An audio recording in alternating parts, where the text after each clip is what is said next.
Hey guys, I'm Nathan with Duck River Honey. I'm here with Bob Binnie of Blue Ridge Honey Company. And Bob, I think that you have been beekeeping since the year I was born, 1980? I started in 81. 81. So you've been beekeeping 41 years now. Well, yeah, 41, you could call it 42. Yeah, there was a year or two in the middle that I was out of bees for just a short time, so I can't say I've been a beekeeper for 42 years, but I can say I've been doing it for 40 years. And how many colonies are you running these days? Somewhere. Right now, we went into winter with 1,600, which is down from what we had in previous years. My outfit peaked around 2,800 colonies a few years back, and that was a bit much. So I want to talk to you about the best bees for a beginner beekeeper to buy. And I've got some specific questions here based on your talks that you gave at Hive Life. Okay. Because mostly what a beginner is going to do is they're going to find a supplier and they're going to buy either a package or a nucleus colony. Mm-hmm. And there is an entire industry built around packages and nucleus colonies. Mm-hmm. A lot of those bees are commercially run bees that go to pollination in almonds in January, and then they will go to Texas or Florida or South Georgia, somewhere like that, in March, and they will shake packages and make nukes, split them down, and those are the bees that go to the big suppliers, and that's where a lot of people get their first honeybees. Sure. So I want to talk about the package industry because I had not thought about this. But at Hive Life, you mentioned that the quality of the package can depend on something as simple as what time of day you shake the package out. That's true, yeah. The age of the bees can vary, dictated by the time of day. And at Hive Life, I told this story, and we can tell it here. I had a friend, it didn't dawn on me until my friend of mine was on the phone with me, and it was 9 o'clock in the morning, and I knew he was going to be shaking packages that day, and he said they were just getting started, and I was puzzled because a lot of the package producers I know start at first light for varying reasons. They want to get it done before the heat of the day, or they need to ship them that day or whatever. And he said, no, we're waiting till 9 o'clock. We actually want the field force to be gone, so we're shaking primarily young bees. And he said that gives you a much higher quality package. And it was like, duh, yeah, he's correct. So how many people do what he does? Not many. We did, we do when we shake packages, and we had people, I don't anymore, but we'd ship quantities of packages to places like Ohio and Massachusetts, and the people would call me and literally ask this question, what are you doing that's so different? We want to know why your packages are more successful than what we're used to seeing. We have less supersedure, we have less drift, we have less failure. Explain this to us. And my only explanation was two explanations. One is that we shook our bees when hopefully the field force was gone, and the other explanation was we were using queens that had been on at least a 3-week cycle in their mating nukes. In other words, we let them lay a little longer before we harvested them and put them in the package. Those two things were the simple reason that my packages were doing better. You just touched on the second thing I want to talk about, but I want to clarify the first point because beginners may not know this, but a worker bee goes through a lot of different roles in her life, and as she gets older, young bees are nurse bees, and they tend to things around the hive, and then for a period of time they're really good wax makers, and then they go out and become the field force. So they forage and bring nectar and pollen back to the hive. Now, when they have to, foragers can go back and become nurse bees. Yeah, they revert. But they don't become as good a nurse bee as they would have been when they were young. So young bees are better at those roles, like building wax and taking care of brood, and they live longer. So a package made up of young bees is going to outperform a package made up of young bees and foragers every time. In all ways. Every time. You can even, if it somehow magically was all old bees, you can actually see even poor brood patterns in there. It can really look like a mess. So yeah, in all ways, young bees make a better package. You know, they can push young bees into the field a lot easier than they can bring field bees back into nursing, and it's a lot easier for them to do that. Yeah, they're doing a natural progression there. Something else that can occur, not just the time of day, but you know, a lot of package producers have a practice of shaking bees out of supers. Like they'll have an excluder on a single, they'll have a super, and I had a friend who used to smoke the single to try to drive bees up into the super, and he would take the whole box and kind of slam it down on a framework, and that's how he shook his packages, and it worked. But this is an interesting thing. You would think that most of the bees in a honey super would be young bees, but if you take a bee blower and blow the bees out of a super to harvest the super, you'll see that most of the bees know their way back home. So that tells me that I'm sure there's a lot of young bees in the super, but it's definitely not mostly young bees. Yeah. So that practice also may not be the best for shaking packages if you're trying to get the very best quality. Yeah, so they've already they're old enough to have been on orientation flights and have left the hive and been out of the beehive, yeah. So they're a little, at least middle-aged, you would expect. Now, queen quality, you touched on 14-day queens versus 21-day queens. Let's talk about that, and also queens made early in the year. Everybody that's starting out beekeeping is getting excited about it this time of year. They want their bees at the very start of the season. They do. Well, you shouldn't. No, you actually shouldn't. And that actually goes back to that video that we just did with Keith about polyandry, getting as many matings into that queen as possible.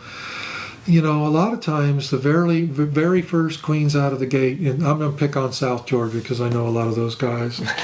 Hey, I've been guilty of this myself. I've been trying to push the envelope a lot myself in past years. I don't do it anymore. But, you know, they're trying to get queens out in mid-March. And yeah, there's drones in the air, and yeah, they get mated, and yeah, maybe at first they look like the pattern's okay, but the odds of them getting mated with a lot of drones are much less that early in the year, whereas if you just waited 1 or 2 weeks, the odds of getting a really well-mated queen are probably double, maybe more than that. So what does that mean as far as a date in South Georgia? I'd say at least the 4th week in March. I had a producer friend of mine that's now out of business. He was in Moultrie, Georgia, and he said the absolute very best queens that come out of South Georgia are harvested around the 1st of April. He said anytime before then, you're kind of playing with the odds a little bit. Up here, and for you, of course, that's a much different date. For me up here, you know, I have a friend that was actually kind of well known. He was always trying to put queen cells on the 20th of March out just south of us here. Big mistake. Of course he had queens that had a good pattern and, you know, got accepted, but he had a high supersedure rate. The bees have a sense for a queen that's not been mated properly. Yep.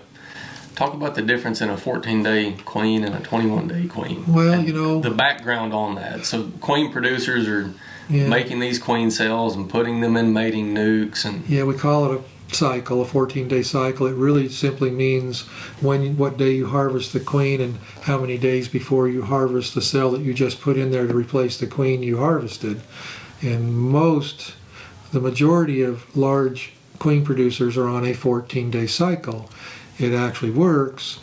You know, if you put a queen cell in there on the first day, by 14 days you see eggs. She may have only been laying a few days, but you can see eggs. The problem is she hasn't matured. When you take a queen and put her in a cage and ship her through the mail and try to introduce her into another colony, and she's only, you know, laid eggs a couple days, she's not mature. And when she gets out of that cage, she's very nervous. Her energy, the way she acts is much different than a queen that is just 1 week older. She's settled down. She's going to come out of that cage. A lot of times, we like to think that pheromones are very important in queen introduction, and I'm sure there's a lot to that. But I think that behavior probably has as much, if not more, to do with good acceptance as pheromones. And I think that only comes into play as the queen gets older. The optimum time for, diminishing returns in relationship to the investment being made by the queen producer is probably 21 to 28 days. After 28 days, the returns still get better, but very slowly, not much. The real sweet spot is between 21 and 28 days. For example, Chris Werner down there, you know Chris, Indian Summer Honey Farm. Last I talked to him, he was on a 24-day cycle. If I was raising queens commercially, I think that's exactly where I'd be. In our own smaller outfit, we shoot for at least 3 weeks and preferably 4 before we start harvesting queens. So, pros and cons of nukes versus packages. Okay, there is lots of pros and cons. For a moment I was caught off guard there. You're absolutely right, there's huge differences. And oddly enough, everybody wants to always tell you that the package is better, and that's not always correct. If you are a brand new beekeeper and you just got 2 packages or 2 nukes and you're in this strictly for the fun of it, what would be more fun? To be semi-intimidated at taking 5 going frames and all these bees out of a nuke and putting it in your box, or shaking the package in and watching it grow through every stage, from day one, from foundation, and now you see the cells beginning to be drawn out, and now the queen's laying eggs. If I was a brand new beekeeper, I think I'd want to experience that. That's something I was going to mention. That with a package or a caught swarm, you get to see the birth of a colony, and you just witness the growth and be engrossed in it. You can go look at them every day if you want to. Yeah, so that's a big deal. It's really neat. So there's really 2 pros to a package, that, and then also the idea that it's a lot cheaper than a nuke. Yeah. And now to the cons of a package, your success rate is a little lower. You are going to have a little more failure with packages than you do with a nuke, because a nuke is established. That queen is, whoever made the nuke is doing their job properly. That nuke has been, that queen has been laying for at least a couple of weeks. We try to have a queen laying for 3 weeks before we sell the nuke, so we can read the brood. We want to be able to look at her brood and say she's doing a good job. If you just introduce the queen and she starts laying eggs and you sell the nuke, 3 days later, you don't know if that's a well-mated queen. It could be a drone layer for all you know. She might not have mated at all. And so that's the obvious difference. One of the obvious differences between a package is that nuke is established, the queen is already accepted, so your odds of success are much greater than the package. Of course, the price is higher too, and also for a brand new beekeeper, it can be a little bit intimidating, taking these frames out and doing that. So there's definitely pros and cons to both. So if you're a brand new beekeeper and you want to get honey in your first year, well, that's a no-brainer. Package is probably not going to make honey in not unless you're up north where they have those later summer flows. Down here, a nuke would be your best bet. And now we're playing with the dates again. We just told everybody don't get the earliest ones, but if you're trying to make a honey crop that same year, if you get a late nuker package, the odds have just dropped a lot.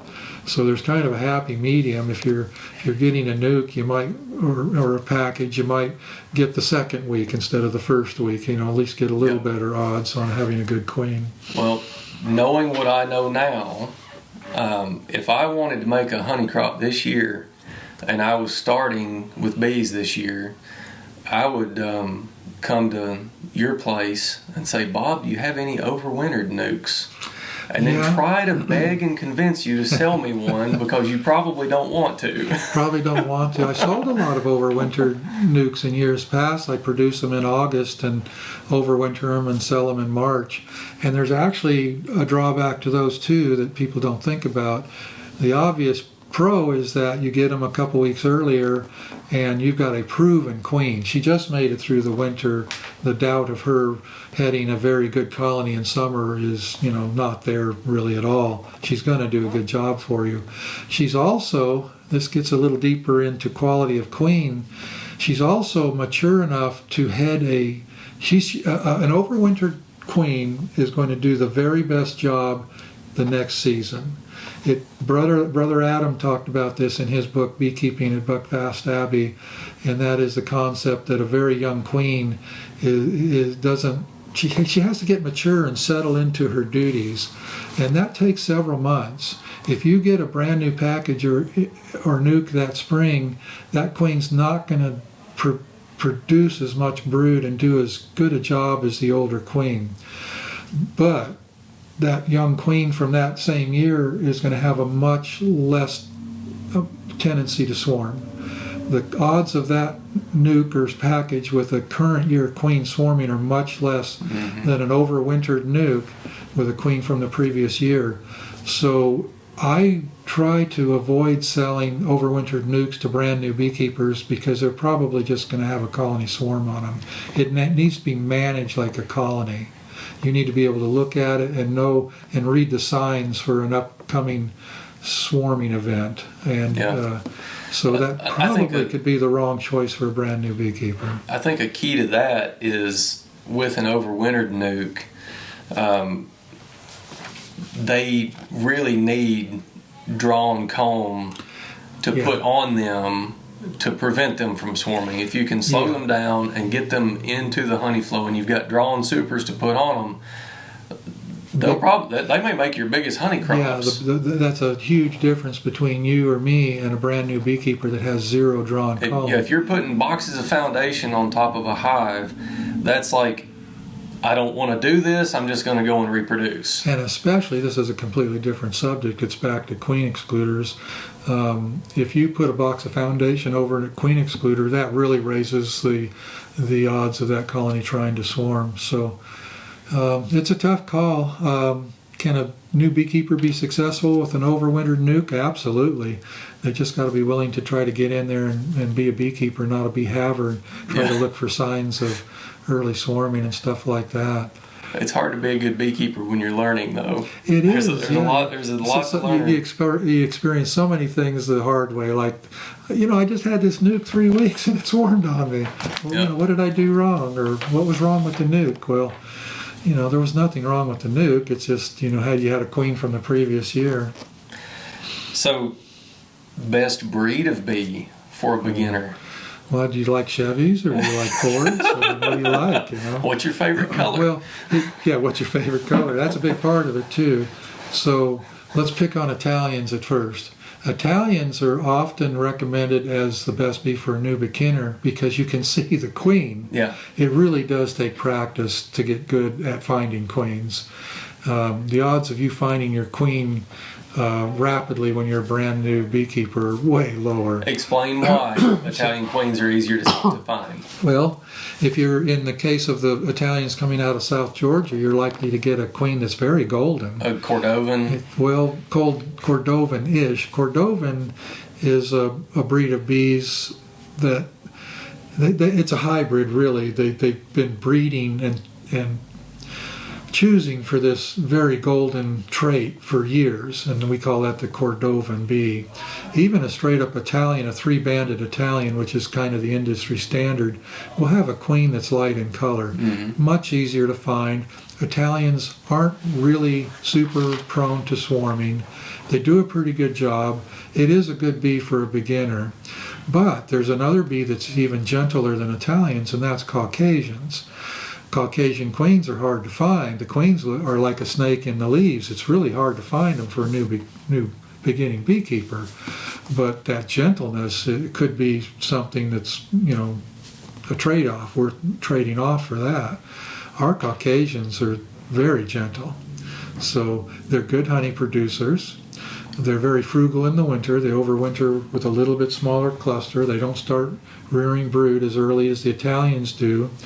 They swarm less than Italians, and because they build up a couple weeks later, you don't have these colonies swarming 2 or 3 weeks before the honey flow quite as much as the Italians, so it's a trade-off. What's better? Carniolans are great. They're gentle bees too, but they have this spring tendency to swarming more than either of the other two. They have to be managed properly or you're almost guaranteed to have a swarm in the spring.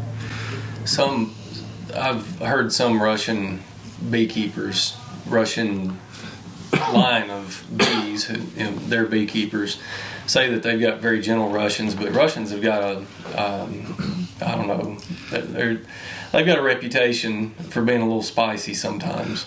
I might be out of line in saying this because I'm not a Russian bee breeder, but my take on it is that you can breed for a gentle Russian, but when they mate with something outside the Russian line, something happens, and that's where you get the feistiness.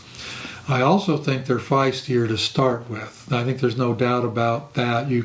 Russians have a tendency to be feistier. Yeah, you can breed the lines that are gentler, but they're already starting with a little inclination towards being feistier. And you can breed semi-gentle African bees if you can choose for that trait. I've heard of people doing it. Not real gentle, but a lot gentler than the real thing. You can do the same thing with Russians. So back to nukes. A lot of beginner beekeepers want to start with a nuke. And my recommendation would be on a local nuke versus a distant nuke. We talked about how a lot of the nuke and package industry are commercial bees and they're coming from down south.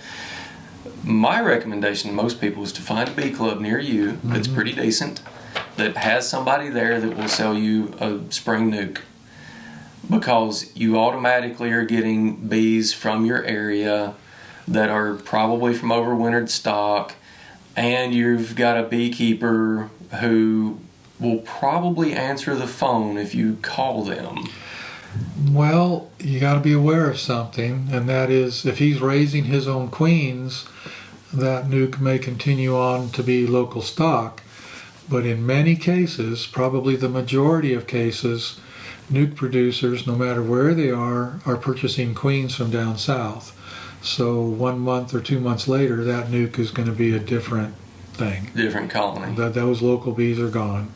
And so that may be a question you want to ask your nuke provider.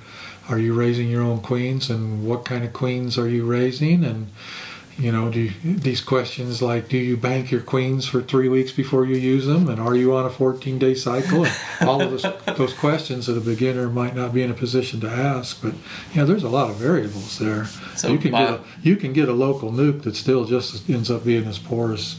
Let's not use the word poor. It could end up being much like a nuke you get from down south. Yeah. There's some really good nuke producers down south. Let's take Chris Werner, for instance. He's a Wisconsin beekeeper. He's from Wisconsin. He just goes to Florida for several months in the winter to raise queens, produce nukes, and overwinter his outfit. He's not raising Florida bees. So just because he's in Florida doesn't mean you aren't getting a nuke that might not be perfectly suited for your location. So there's questions to ask. Yeah. It's buyer beware, and I'm not picking on the nuke and package industry, but that is a type of bee that works well in that system. They're going to brood up in January in response to stimulative feeding, so they can go to almonds and be big enough to make grade, and then they're going to go down and be big enough to split and shake packages out of. And it's all about what you want. And of course the Italian bees are the best for that. Exactly. And the Caucasians are probably the worst. Yeah. Or actually the Carniolans would be the worst for trying to shake packages early and things like that, because the Caucasians actually overwinter with a little larger cluster than a Carniolan. Yeah, if you're going to shake early packages, raise queens, and do all that, Italians are a big part of what you should do. I'm going to go back to Chris Werner for a moment. When I met him decades ago, he was primarily a Carniolan outfit. And now he has more Italian in there than he does Carniolan. And I asked him about it, and he said he was forced to introduce a little more Italian so he could produce early queen mating nukes to get the job done on time. Yeah. He needed the earlier bees, so he was forced to introduce some Italian into his outfit. Now he's got something that I think is really, really good, and that is we're going back to hybrid vigor here a little bit, and that is when you cross two lines, sometimes what you get in the middle is better than either one of them were in the first place. Yep. He's crossing Italians and Carniolans, and he's got a really good bee. He has a reputation for having really good queens from people all over the country. Northern beekeepers, Georgia beekeepers, everybody seems to like his bee, no matter where they're at. So you could approach it in that respect too. A hybrid, a combination. Yeah. Yeah.